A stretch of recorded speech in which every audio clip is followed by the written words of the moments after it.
Germanton Hospital pioneers in world-class orthopedic cardiology and multi-specialty care. Top 3 in Hyderabad, top 10 in South India. Attapur, Hyderabad. So మురారిలో ఉన్నప్పుడు same as it is ఇలానే ఉన్నారు. సీతమ్మ వాకిట్లో సిరిమల్ల చెట్టు వచ్చినప్పుడు అలానే ఉన్నారు. ఇప్పుడు మా ఇంటర్వ్యూకి వచ్చినప్పుడు కూడా మళ్ళీ ఇలానే ఉన్నారు. అంటే ఫిజికల్గా కావచ్చు, ఫేస్ కావచ్చు, బాడీ కావచ్చు, ఎనీథింగ్. అసలు ఇంకా పేరు పెట్టడానికి ఏం లేదు. ఇది కొంచెం ఇట్లా, అది కొంచెం అట్లా అని. బ్రదర్ దిష్టి పెట్ట మాకు బ్రదర్, నువ్వు దిష్టి పెట్ట మాకు. టచ్ వుడ్డే కదా ఇది. ఇదైతే వుడ్. ఒక యాక్టర్కి చాలా కష్టం సార్. క్వశ్చన్ ఏంటి? వెయిట్ గెయిన్ అవుతారు, మళ్ళీ తగ్గుతారు, ట్యాన్ అవుతారు, మళ్ళీ ఫుల్ కలర్. అసలు మనకి ఏం లేదు, యాజ్ ఇట్ ఈస్ ఆ పిక్చర్ అలానే ఉంది. How is it possible brother? అసలుకి God's gift brother. Genetics number 1 first. రెండు ఏంటంటే నాది కూడా ఫిజికల్ అబ్యూస్ ఎక్కువ ఉండదు. అంటే మా ఫాదర్ లాగే నాకు కూడా మందు కొట్టే అలవాటు లేదు, ఇవన్నీ లేవు. ఓకే, సిగరెట్ కాలుస్తాను, ఓకే, బట్ మందు కొట్టే అలవాటు లేదు. మా ఫాదర్కి లేని అలవాటు నాకు ఏముందంటే వెయిట్ ట్రైనింగ్ అలవాటు ఉంది. Okay, I been weight train. నా ఎర్లియర్ ఫొటోస్ అవన్నీ చూస్తుంటే ఫుల్ మస్కుల్ అలా ఉండేవాడు. సో వెయిట్ ట్రైనింగ్ అనేది నాకు స్టార్టింగ్ నుంచి అలవాటు, ఇప్పటికీ అలవాటు. సో సేమ్ టైంకి పడుకుంటాను రోజు 9:30 అవుట్. ఓకే, సేమ్ టైంకి లేస్తాను 3:30కి. ఏం చేస్తారు 3:30కి లేచి? చెప్పాలా నీకు అది? నేను 3:30కి మెలకు వచ్చేస్తుంది. 6 hours అయిపోతుంది కదా, 3:30కి మెలకు వచ్చేస్తుంది. మెల్లగా లేచి కాఫీ పెట్టుకుని బాల్కనీలోకి వెళ్ళి మా ఇంట్లోంచి సిటీ అంతా కనపడతా ఉంటుంది. మార్నింగ్ కాఫీ తాగొచ్చా? నేను తాగుతాను బ్రదర్. అంటారు దేవుడి దయవల్ల బ్లాక్ కాఫీ పెట్టుకుని బాల్కనీ నుంచి సిగరెట్ కాల్చుకుని సిటీ అంతా చూసి, that is my time. Okay, ఆ టైంలో మనకి ఎవ్వరికి మన దగ్గర నుంచి ఏమీ అవసరం లేదు. ఓకే, ఫ్యామిలీకి కానీ, ఫ్రెండ్స్కి కానీ, ప్రొఫెషనల్స్ కానీ. It's your time, your thoughts, man time అంటారు దాన్ని. అవును.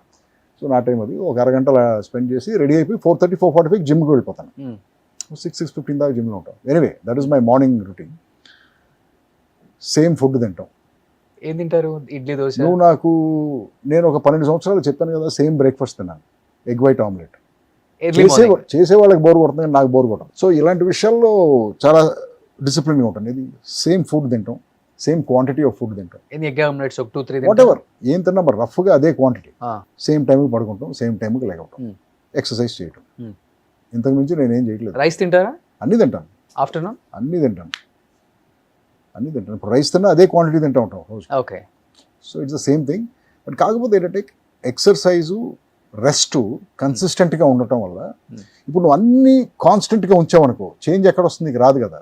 ఇప్పుడు ఇదే బాడీని, నీ లైఫ్ స్టైల్ని ఎర్రాటిక్గా పెట్టావనుకో, రాత్రి 11ంటికి బిర్యానీ తింటున్నావు ఒకరోజు 6ంటికే తింటున్నావు, ఇలా నీ బాడీ కూడా ఎర్రాటిక్గా బిహేవ్ చేసి దాని ఇష్టం వచ్చినట్టు అది పని చేయడం స్టార్ట్ అవుతుంది.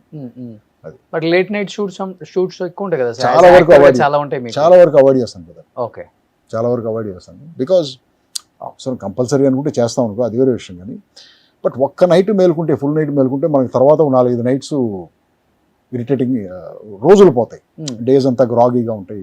ఓకే. సో మీ ప్రపంచం ఏంటి? ఇంకా సినిమా, ఇల్లు, అంతే. నో ఫ్రెండ్స్, నో ఫ్రెండ్స్ ఉంటారు, పార్టీస్ ఉంటాయి, బట్ ఎర్లీ ఎగ్జిట్ ఉంటుంది. పార్టీకి వెళ్తారా మీరు? వెళ్తాం, ఎవరిని పిలిస్తే వెళ్దాం.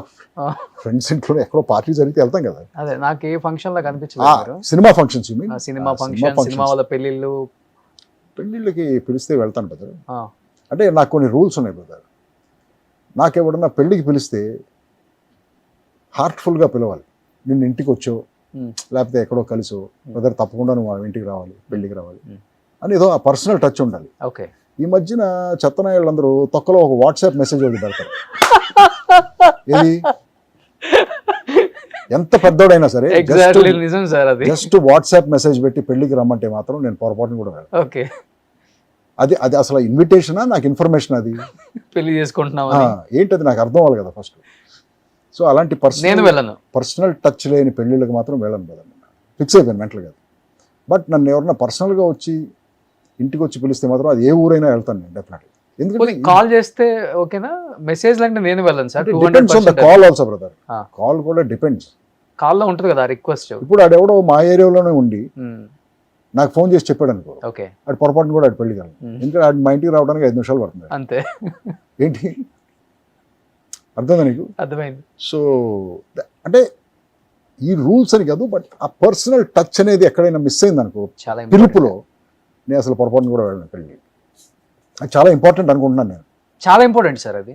ఇప్పుడు 5,000 మందిని వాట్సాప్ మెసేజ్లో పిలవటం కంటే 500 మందిని అఫెక్షనెట్గా పిలువ. Yes exactly. ఎలాగో ఇప్పుడు ఈ పెళ్ళిళ్ళకి వచ్చిన వాళ్ళందరూ పెళ్లి మండపాలన్నీ ఇప్పుడు ఊరు బయట అయిపోయినాయి.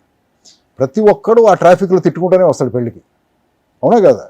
అబ్బాయి ఏంట్రా ఈ తొక్కలో ట్రాఫిక్ ఎంతసేపు పడుతుంది, ప్రతి ఒక్కడు అక్కడే పెడతాడు, ఊరు బయట పెడతారు. ఎందుకు అక్కడికి వెళ్ళి ఓ చిన్న అటెండెన్స్, ఓ చిన్న స్మైల్ ఇచ్చి ఆ ఫోటోలో టప్పని దొబ్బాయి. ఎందుకండి పిలవటం, ఎందుకు పెళ్ళికి? చూపించుకోవడానికి. ఆడ అటెండెన్స్ మనకు సో ఇలా ఫీల్ అయ్యే వాళ్ళ పెళ్ళికి నేను వెళ్ళను కదా. బాగా క్లోజ్గా హ్యాపీగా పిలిచేవాళ్ళ 100%. గ్రేట్ అది. సో ఎందుకంటే నాన్నగారు ఇంతకుముందు అన్ని ఫంక్షన్స్కి ఆల్మోస్ట్ ఆయన బాగా అటెండ్ అయ్యేవాళ్ళు. ఎక్కడ ఆయనకి అందరితోనూ పర్సనల్ రిలేషన్షిప్ ఎక్కువ కదా, నాకు తక్కువ. అవును అవును. గ్రేట్. బట్ 6.2 ఈ హైట్ వెయిట్ ఫస్ట్ నుంచి బాగా మెయింటైన్ చేస్తున్నారు కాబట్టి లవ్ మ్యారేజా సార్, అరేంజ్? నాది అరేంజ్ మ్యారేజ్. పక్కా అరేంజ్ మ్యారేజ్. మిమ్మల్ని ఆమె అర్థం చేసుకున్నారా, ఆమెను మీరు అర్థం చేసుకున్నారా? ఎవరిని అర్థం చేసుకోలేదు.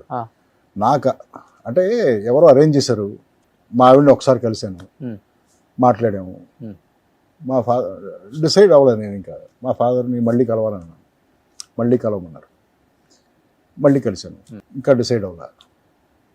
మూడోసారి ఆయన అడగకుండా నేనే కలవటానికి ట్రై చేసి కలిశాను, మళ్ళీ మాట్లాడాము మా ఆవిడతో. తర్వాత ఆయనకి తెలిసింది మా ఫాదర్కి, మూడోసారి కూడా కలిశాను. మళ్ళీ 4వసారి కలవాలని మా ఫాదర్ చెప్పు తెగుతుంది అన్నాడు ఆయన. రే ఆడపిల్ల ఫ్యామిలీ ఏమనుకుంటారు 5 సార్లు కలిసి, చేసుకుంటే చేసుకుంటానని చెప్పు, లేకపోతే వద్దని చెప్పు, అంతేగాని కలుస్తాను ఏంటి, కలిసి ఏం చేస్తావు, ఏం పీకుతావు అది అని చెప్తే చాలా ఇక I said yes and I got married అంతే. ఏం చేస్తుంటారు sir madam? My wife she was a teacher చాలా సంవత్సరాలు. Kindergarten to 6th grade teacher. చాలా సంవత్సరాలు షీ వాజ్ అ టీచర్ ఉంది. ఈ మధ్యన మానేసి నౌ షీస్ బికమ్ మళ్ళీ కాలేజ్లో జాయిన్ అయింది to study psychology, counselling pass అయింది. Now I think she wants to counselling ఏదో చేద్దాం అనుకుంటాను. బట్ ఈ సినిమా వాళ్ళతో cinema they come from army బ్యాక్గ్రౌండ్. ఆర్మీ వాళ్ళు చాలా స్ట్రిక్ట్ ఉంటారు, ఇంకా చాలా స్ట్రిక్ట్ ఉంటారు, చాలా స్ట్రిక్ట్ ఉంటారు, చాలా సోషలిస్ట్ ప్రిన్సిపల్స్ ఉంటాయి వాళ్ళకి. అవును, చాలా గ్రేట్. అది కిడ్స్ సార్? ఇద్దరు కాలేజ్. సో మా అమ్మాయిది ఇప్పుడు గ్రాడ్యుయేట్ అవుతుంది మేలో, ఎంబీఏ చేస్తుంది రట్గర్స్లో యూఎస్లో. మా అబ్బాయిది ఎంఎస్ ఫైనాన్స్ అయిపోయింది. సో వాళ్ళు అకాడమిక్గా అయిపోవచ్చు. సో వాళ్ళకేం ప్లాన్ లేదు, డైరెక్షన్ ఇద్దరికి ఉంది. నేనే ఆపాను. ఏంటంటే ఏం చెప్పానంటే సినిమా అనేది ఎప్పుడైనా తీయచ్చు లైఫ్, బట్ నువ్వు బయోలాజికల్గా సోషలాజికల్గా కంప్లీట్ చేయాల్సిన కొన్ని పనులు ఉంటాయి లైఫ్లో, అవన్నీ ఫినిష్ చేసేయండి, తర్వాత సినిమా చేయండి. ఎందుకంటే ఇప్పుడు సినిమా పెట్టుకుంటే ఇవన్నీ డిలే అయిపోతాయి లైఫ్లో. అవును. సో ముందు ఇవన్నీ ఫినిష్ చేసేసి తర్వాత మీరు ఇష్టం, what ever you want you can do. Great. Suman టీవీలో మీ పర్సనల్ అండ్ బిజినెస్ ప్రమోషన్స్ కోసం కింది నెంబర్కి కాంటాక్ట్ చేయండి.